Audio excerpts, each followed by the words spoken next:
professionnel, sans parler des brouteurs, est tout à fait au standard international. C'est-à-dire que la fracture numérique, d'une certaine manière, elle n'existe plus, que ce soit dans l'utilisation, voire même dans l'utilisation, disons, personnelle, mais même professionnelle.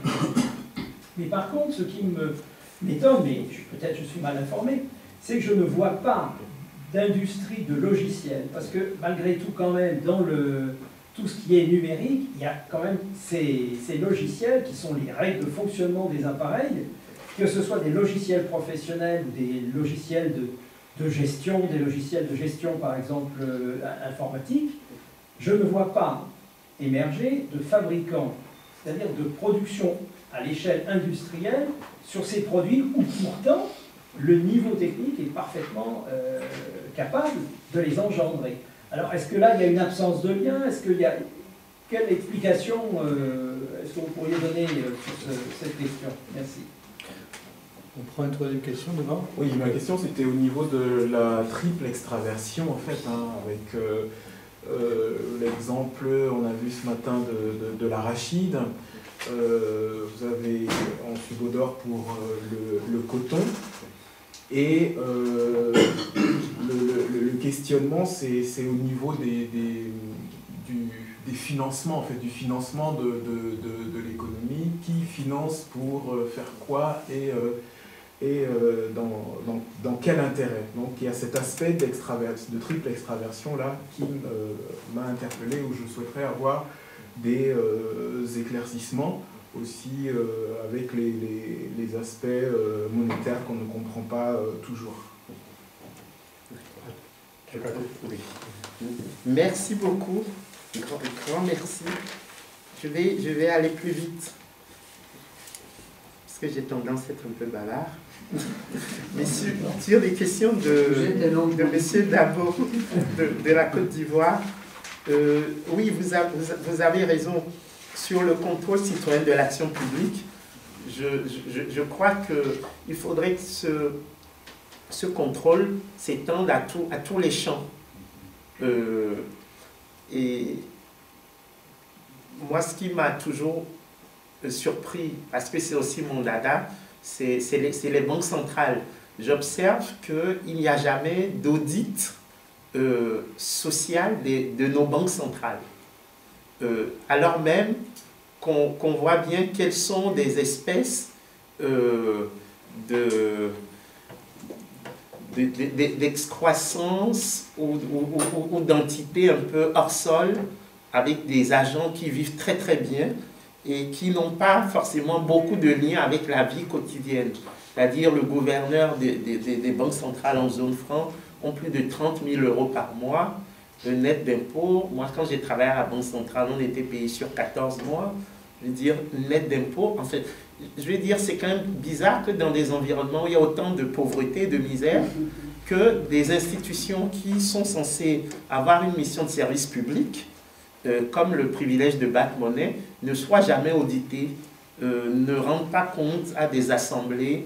Je veux dire, il y a un vrai déficit de redevabilité. Ça ne veut pas dire qu'il y ait un complot caché, hein, mais ça veut dire simplement que nous n'avons pas pris l'habitude dans nos sociétés de jouer le jeu de la transparence, de la discussion, du débat franc et du débat contradictoire. Et ça, je trouve que, quel que soit le secteur, on aurait intérêt à gagner, à progresser sur ce plan-là.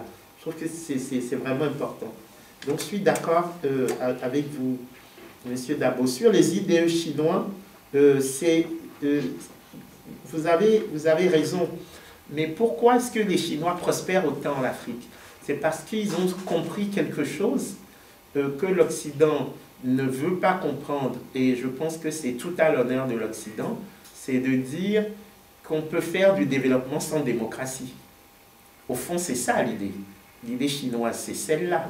Et c'est pour ça que la Chine prospère en Afrique. Parce qu'elle peut dire aux dictateurs, vous, la façon dont vous gérez vos pouvoirs, ce n'est pas notre affaire, mais nous, on peut mettre à votre disposition, à très court terme, de grandes infrastructures. Et donc, comme on a besoin de quick wins pour légitimer le pouvoir, on est d'autant plus friand à accepter ces IDE chinois. Donc, après, il y a quelque chose qu'il faut mettre à l'actif des Chinois, que les Libanais, les Syro-Libanais avaient très bien compris aussi, c'est cette capacité à s'intégrer dans la vie quotidienne des populations, à parler les langues locales. Ça, c'est quelque chose de remarquable. Les Chinois parlent très très vite les langues locales, tout comme les Syro-Libanais dans les années 60. Donc je crois que c'est vraiment quelque chose de très important. En fait, sur la cybercriminalité, là aussi, vous avez raison. Nous, ce qu'on faisait au niveau des hackathons, lorsque nous faisions les concours pour les jeunes, c'était de dire, par exemple, essayer de rentrer dans, au niveau des États, au niveau du gouvernement, de l'État central, rentrer dans le système Internet de l'État et tester la capacité de ces systèmes à pouvoir verrouiller l'information. Et nous avions souvent des représentants, même de la gendarmerie, comme membres du jury, pour voir les solutions, déjà les réponses, puis les solutions préconisées. Parce que l'idée, c'était d'attaquer le système Internet de l'État et ensuite de proposer des solutions pour verrouiller cela. Et donc, c'est très intéressant. Et par exemple, à Madagascar, nous avons eu des résultats absolument remarquables. Et je crois que c'est bon, mais c'est classique, hein, c'est au niveau des cybercriminels qu'on recrute la plupart des génies qui vont après sécuriser les systèmes étatiques. Bon.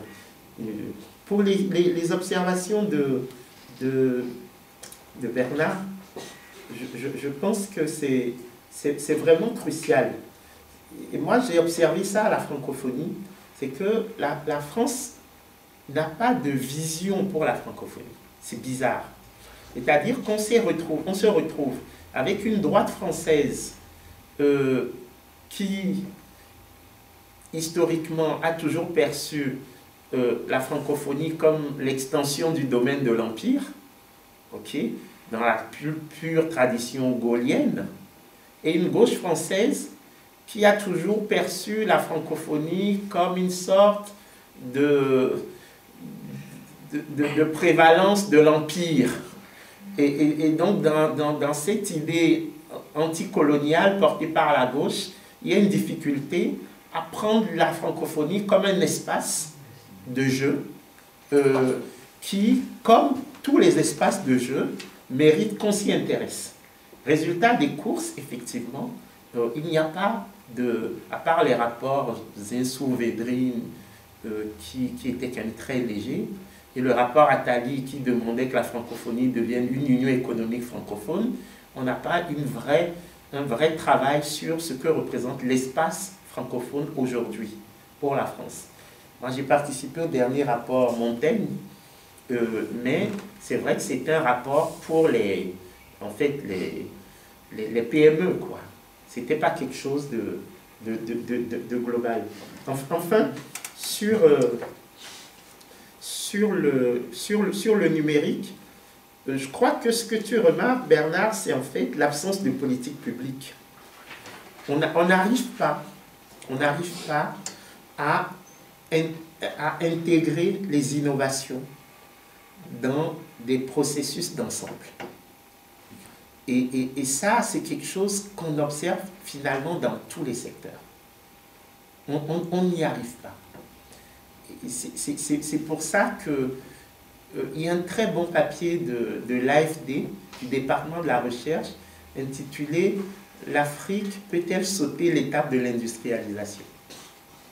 Et c'est un très bon papier parce qu'il explique finalement les difficultés dans lesquelles se retrouvent les économies africaines dans un contexte d'internationalisation qui rend finalement caduque l'idée de la protection et en même temps dans la nécessité de donner des emplois à ces jeunes qui croissent qui double tous les 25 ans et qui nécessiterait peut-être un peu plus de protection pour développer une forme d'industrialisation, en tout cas créatrice d'emplois sur place.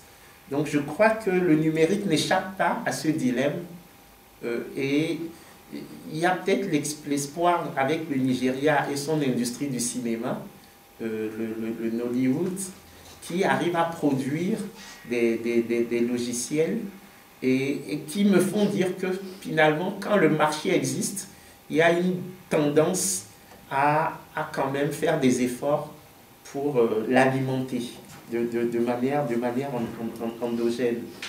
Et c'est aussi ce que je pourrais répondre au dernier intervenant, mon ami du Cameroun, sur le financement. Il y a quelque chose, et je terminerai par là, que je constate en Afrique à l'heure actuelle, par rapport à la question de la classe moyenne que vous avez posée, qui est vraiment, à mon avis, l'élément fondamental. Pour dire les choses autrement, les dirigeants africains, dans tous leurs discours, donnent l'impression que le modèle à suivre, c'est le modèle asiatique, qui est quand même un modèle néo-mercantiliste où on est très agressif à l'export, protectionniste à l'import, et avec les gains issus du commerce international, on développe de la compétitivité en interne. Okay. Alors que quand vous observez la dynamique démographique africaine, vous voyez que le type de développement idoine pour l'Afrique, ça va être un type de développement nord-américain. C'est-à-dire que c'est la demande qui va tirer la croissance africaine. Ce n'est pas l'offre. C'est la demande du fait de cette population qui double tous les 25 ans. Et donc, tout l'enjeu, c'est quelles sont les innovations qui vont permettre d'alimenter cette demande, pas dans un souci d'exporter la production, mais dans un souci de nourrir la population.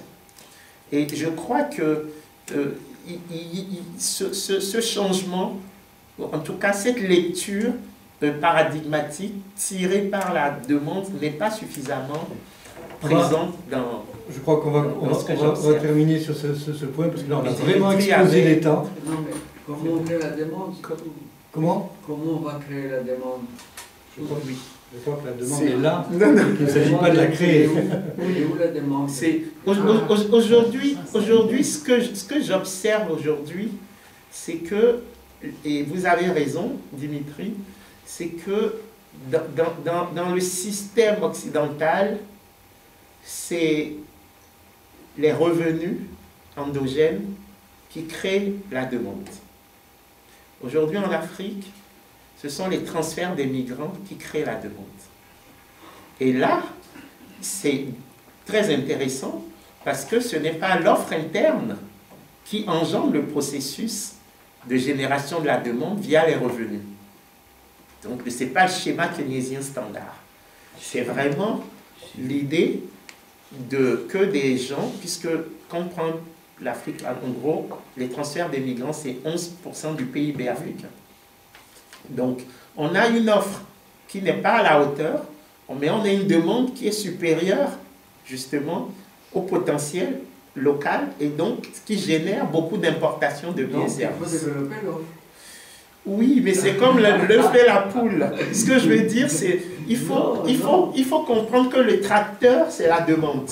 C'est parce qu'il y a une demande endogène qui est tendanciellement ou potentiellement élevée qu'on a des incitations à développer l'offre. Voilà. Ce que je veux dire, c'est que les Asiatiques, c'était pas du tout ça. Oui. Parce que le taux d'épargne est très élevé et eux, c'était pas pour la consommation interne. C'est pour le reste du monde qu'ils ont développé l'offre. C'était pas pour leur... C'est maintenant que la Chine... Le débat, le débat dérive sur les analyses macroéconomiques et on voit qu'on rejoint une question de ce matin qui a été posée, c'est qu'on arrive, quand on parle d'innovation, qu'elle soit innovation numérique ou d'autres formes d'innovation, à recontextualiser les déterminants macroéconomiques des processus d'innovation et donc toute la nécessité d'avoir cette vision d'ensemble par rapport à ces processus. Alors, comme tu parles de manière extrêmement intéressante et qu'on a un peu explosé les temps, on va arrêter ici donc, cette intervention et clôturer. Alors, il n'y a pas d'autre intervention? Non, on peut continuer. Est-ce que quelqu'un a une frustration absolue? Alors Dimitri en a une, et Blandine, alors Blandine, honneur aux femmes. Dimitri, si tu m'autorises, je vais donner la parole à Blandine, dans la pure tradition du RR. Malheureusement, je n'ai pas pu écouter toute l'intervention, j'ai dû m'absenter un moment, mais il y avait quelque chose qui m'a beaucoup intéressé au départ, c'est l'intérêt que vous avez porté au bien commun. Et en fait, j'aurais aimé vous entendre un peu plus sur ce sujet-là, surtout à une époque où les biens communs ont tendance à diminuer de plus en plus, ou sont gérés, sont privatisés, ou bien gérés par les États, etc. Donc voilà, c'était comme ça. Et en quoi vous pensez que les biens communs, lesquels pourraient favoriser le développement? C'est très intéressant parce que pour moi, c'est vraiment l'innovation, c'est le domaine de la connaissance et le domaine de l'apprentissage par la pratique. Et on voit bien qu'un des défis de l'Afrique aujourd'hui, c'est d'avoir un système d'apprentissage, un système de connaissances en phase avec les besoins sociétaux. Et ce que peut apporter justement l'innovation numérique dans le cadre des biens communs, c'est la capacité à faire de la formation continue. Et je trouve que ce filon, entre guillemets, n'est pas suffisamment exploité. Parce que les incitations à l'œuvre aussi font qu'on n'est pas toujours incité à continuer l'apprentissage. Et c'est pour ça que quand le FMI nous a approchés en disant « nous voulons faire bénéficier au cadre des administrations financières francophones les cours de programmation financière développés au Fonds monétaire », nous avons d'emblée vu l'enjeu. La francophonie a également créé l'Institut de la francophonie pour l'éducation et la formation, l'IFEF, qui vient d'être inauguré à Dakar il y a quelques mois. Mais c'est orienté exclusivement vers la formation professionnelle. Et donc, là, le pari que nous faisons, c'est que via le numérique, nous pouvons rattraper une partie du retard. Parce que la massification fait que nous n'arrivons pas à recruter suffisamment de maîtres d'école pour apprendre le français aux enfants. Nous n'arrivons pas à développer suffisamment de bibliothèques sur place. Et là, le numérique permet de répondre, ne serait-ce qu'en partie, à ce déficit d'enseignants que nous observons. C'est quelque chose que je trouve fascinant. Maintenant, par rapport à l'AFD, l'idée, c'est de dire, entre les biens privés et les biens publics, il y a cet espace de biens communs. Il faut avoir un débat démocratique pour gérer ce que nous avons en commun.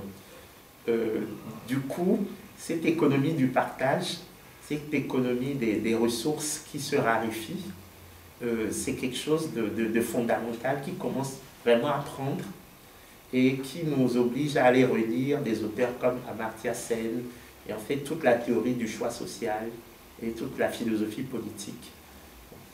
Et à l'AFD, c'est porté par Gaël Giraud, qui est l'économiste en chef et qui est lui-même qui est chercheur, mais il est aussi religieux, hein, puisqu'il fait partie de la communauté des jésuites. Et c'est quelque chose qui est important, parce que la nouvelle vision de l'AFD, c'est le tout Afrique. Et c'est porté par les communs. D'ailleurs, ce qui est intéressant d'ailleurs, c'est que vous observez qu'on donne de plus en plus de responsabilités à l'AFD, alors que l'AFD elle-même veut aller plus vers la gestion des communs.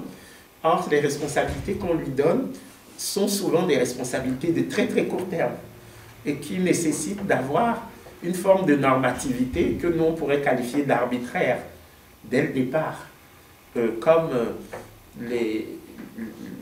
la question sécuritaire qui vient de basculer à l'AFD et pour laquelle l'AFD n'a pas vraiment de compétences. Et ça rejoint ce que Bernard disait tout à l'heure. Hein. Moi, je crois qu'il y a un déficit en France en termes de prospective sur l'Afrique francophone notamment. Et que la question sécuritaire nous montre qu'on a pris du retard sur cette réflexion. Nous, au CIRAD, avec la prospective Agrimonde, il y a déjà beaucoup de choses qui sont faites dans le domaine agricole, mais de façon globale, il y a un effort à faire encore pour qu'il y ait une vraie prospective française sur l'Afrique. Donc, Blandine, j'espère avoir répondu un peu, mais bon, on va... 10%. Dimitri voulait finir sa phrase. Dimitri, oui, je te repasse la parole. Si je discute, si je pose la question, je fais la remarque que j'ai en tête, on va partir Ah, d'accord. Non, simplement, je vous félicite pour votre discours parce que vous avez dit, disons, vous avez pris comme prétexte l'innovation pour faire un beau discours politique, qu'on soit d'accord ou pas avec vous. Vous avez un discours cohérent. Mais ma question était juste un peu de provocation. Est-ce que votre schéma intellectuel en matière d'économie politique, est-ce que vous vous êtes posé la question, et si mon schéma intellectuel n'est pas bon? C'est-à-dire parce que si on a d'un côté l'offre et de l'autre côté de la demande, il y a un amont, c'est-à-dire au niveau des créations de marchés, parce que c'est ça, il faut commencer par là. Et ce n'est pas la demande qui va créer le marché. Il y a un autre corpus théorique qui peut nous expliquer, par exemple, comment ces pays peuvent constituer le surplus nécessaire en matière de richesse, en matière de monétaire, comment contrôler la monnaie, comment créer, non pas des innovations, mais comment créer pas des classes moyennes, ça s'en fout à la limite. En Amérique latine, ils l'ont fait. Hein. Mais comment créer une classe capitaliste, des capitalistes locaux, qui va utiliser ce surplus, régulé, organisé, maîtrisé par l'État national, pour investir et produire, après c'est lancer dans des imports substitutions. Parce que dans l'état actuel, ce n'est pas les classes moyennes qui nous manquent, c'est des classes capitalistes non entières, des classes capitalistes industrieuses, industrielles. C'est ça qui nous manque. C'est-à-dire qu'on peut toujours favoriser la demande, redistribuer des revenus, construire des bofs disons, des masses, à masse, c'est-à-dire des gens avec des portables, des télé, tout ça, mais ça augmente, ça accroît le déficit commercial. Ça plonge les pays dans la dépendance encore plus forte par rapport à l'FMI, par rapport aux banques mondiales, par rapport aux Marocains, par rapport aux Chinois, par rapport aux Français et par rapport à n'importe qui. Mais le truc, comme ils ont fait en Corée du Sud ou en Chine, comment créer une classe d'investisseurs. Oui, mais je peux vous poser une question? Moi non, moi les experts sont là. Non, mais alors je ne sais pas qui répondra, mais la classe industrielle, la classe capitaliste industrieuse, est-ce que son action industrieuse ou industrielle ne dépend pas d'un contexte? Est-ce qu'elle ne va pas devenir rentière parce qu'il y a des opportunités dans ce sens ou mais toutes choses égales par ailleurs, monsieur, on a une incitation. Attendez, laissez le conférencier vous répondre donc sur comment peut émerger ce que Dimitri appelle une classe capitaliste. Bon, il voudrait dire que industrieuse, qui voudrait dire que le développement de l'Afrique passe par le capitalisme. Bon, c'est un choix. Peut-être qu'il y a d'autres trajectoires. Hein. Je te laisse répondre. Moi, je suis un peu sceptique sur ce choix-là. Oui, non, mais c'est vraiment les questions qui me préoccupent au quotidien. C'est-à-dire que ce que nous observons, c'est que la génération de mes parents, en fait, elle a remplacé le colonisateur. Et elle s'est endormie dans la perpétuation d'une logique rentière. Et pour moi, les banques centrales africaines, zone franc, c'est pour ça que j'ai donné cet exemple, sont vraiment l'illustration parfaite de ce remplacement. Maintenant, qu'est-ce qui fait que la dynamique aujourd'hui tombe en crise? À mon avis, c'est la démographie. C'est-à-dire que quand vous prenez un pays comme l'Allemagne, l'Allemagne aujourd'hui a 80 millions d'habitants.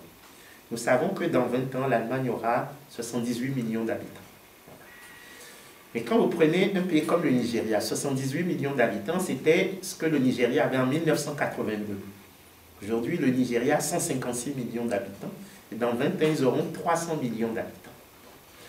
Pour moi, ce qui va se jouer, c'est que le surplus qu'a pu capter la classe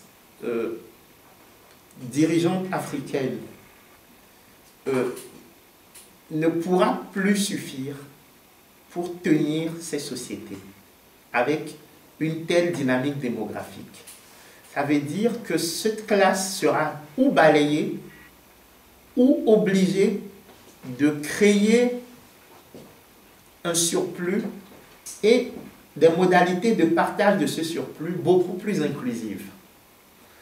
Donc, ce que j'ai observé quand je dirigeais la vision Togo 2030, c'est que du nord jusqu'au sud, le même leitmotiv, c'était l'absence de justice, le déni de justice.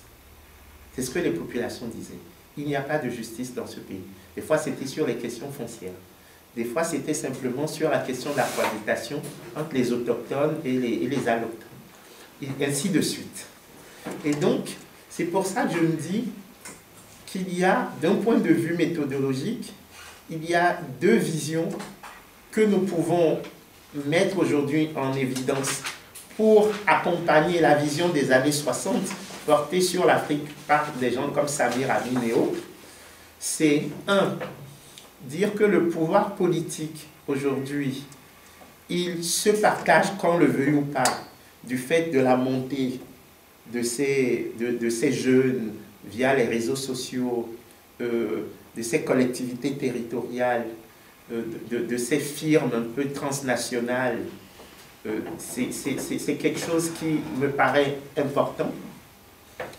Et la deuxième chose, c'est cette capacité qu'ont les jeunes Africains de questionner finalement la vision que leurs aînés ont.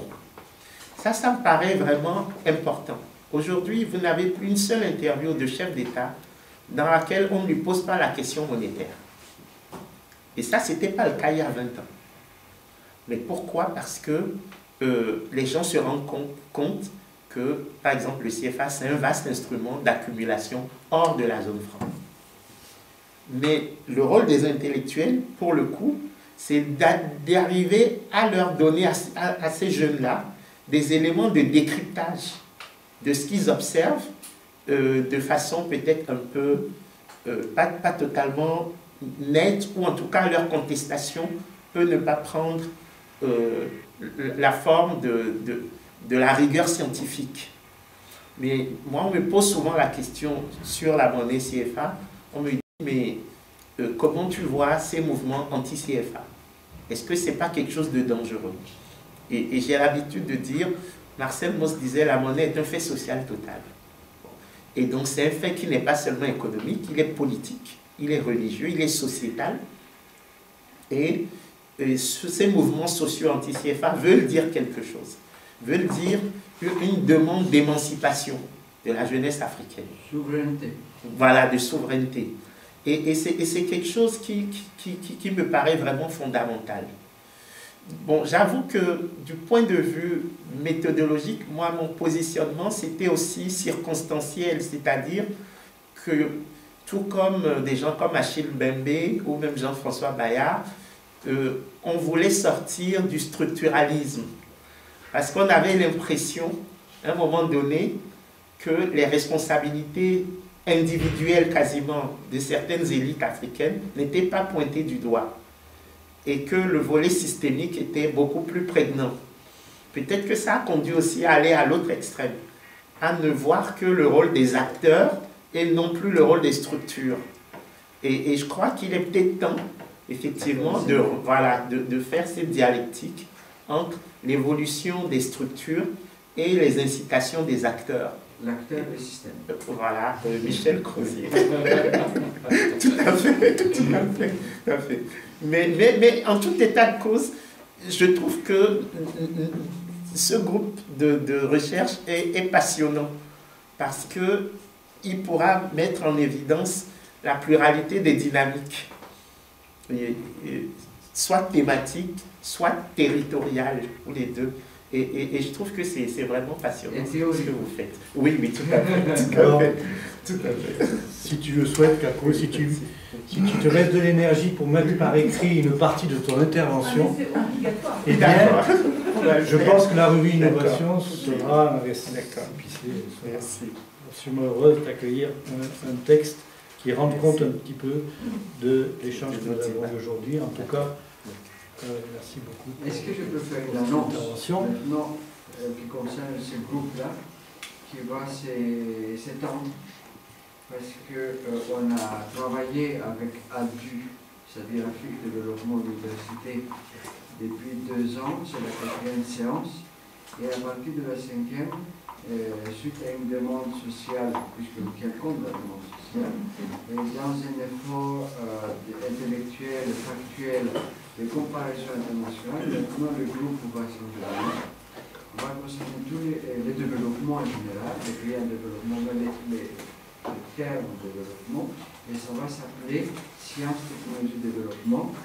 Et à partir du mois de novembre, et c'est soit à Paris Descartes qui vont faire une réunion, et non pas dans la carte de la Ramadan,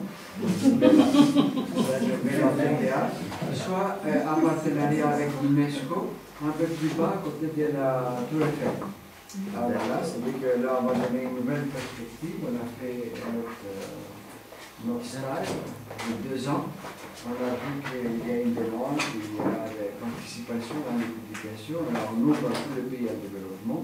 Et ça s'appellera Sciences, Technologie, Développement, soit à l'UNESCO, soit à l'Université Paris 4, Paris Descartes. D'accord. Paris 5, c'est ça? Paris 5. Paris 4. Ah oui, d'accord. Voilà, super. Merci beaucoup. C'est Merci. vraiment passionnant.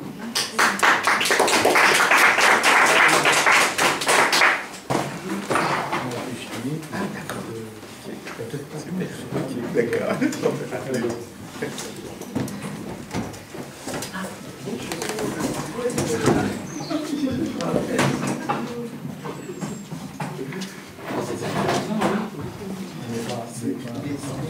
Il y a beaucoup de questions qui restent en suspens.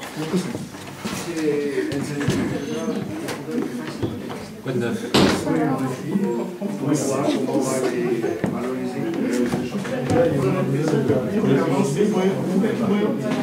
Oui.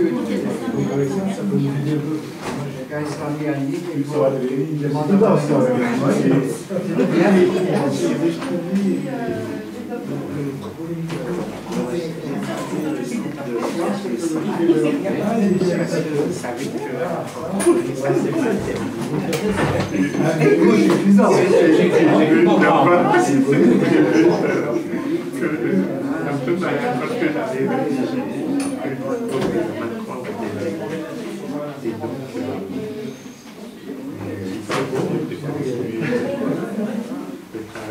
Et pourquoi vous n'êtes plus ministre maintenant?